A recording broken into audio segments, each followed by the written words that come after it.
Russian forces are closing in around Ukraine's capital of Kyiv.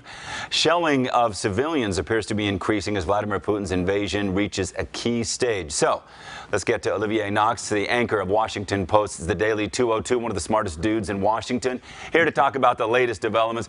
Olivier, thanks for joining us. So over the weekend, there's been a lot of developments. Let's start with the missile strike right near Poland, like what, 11 miles from the border at a key military base, too.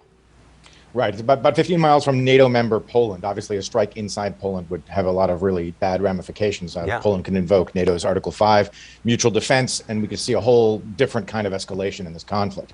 But, you know, the important thing here, I think, is that the strike came a couple of days after Russia basically told the West, we know you're bringing in these weapons with which Ukrainians are killing us. We think we know where you're doing it.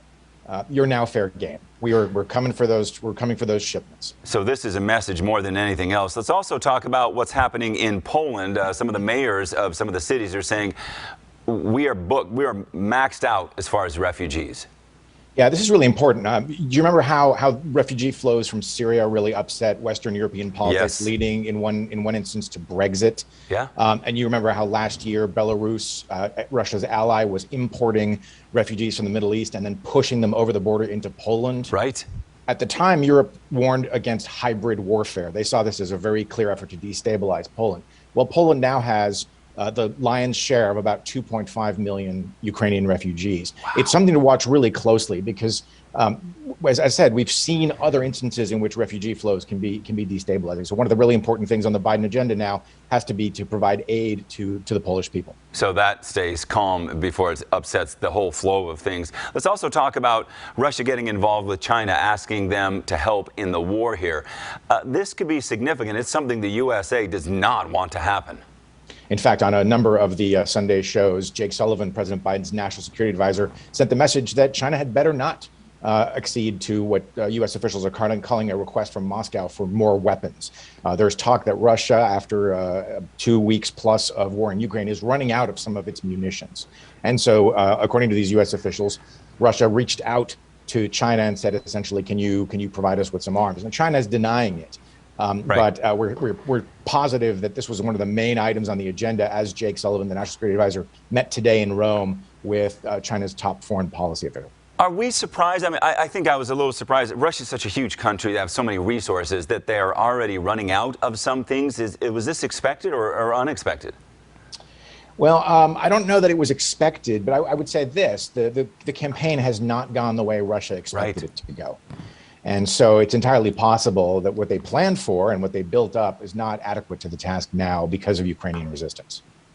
So a lot of people in NATO are kind of saying right now Russia maybe has always been a paper tiger, more bluster than anything else?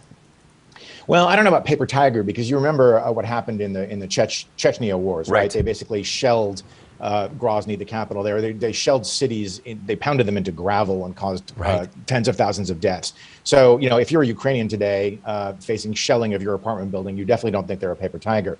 But in a lot of other respects, American logistics experts are watching very closely what exactly Russia is struggling to do. Are they struggling to get food and fuel to the front line? Yeah. Are they running out of the kinds of munitions that they want to use? This is all going to teach some really important lessons to NATO and to the United States in particular. Where the weak points are. What are you going to be watching over the next few days, over this week? Well, let's see what the official summaries are from this U.S.-China meeting in Rome. You know, it is pretty important for the United States to try to keep them from getting closer as a result of this crisis. China's been walking this weird line where they declined to condemn the invasion. They haven't really joined the global sanctions regime, but they also haven't helped Russia out. For example, at the UN Security Council, they haven't vetoed resolutions criticizing Russia. So that's a really important relationship to watch. So many things in the works right now besides the peace talks that are taking place. We'll see how those develop as well. Olivier Knox, host of the Washington Post's 202 podcast. Thank you so much for joining us. I always love chatting with you.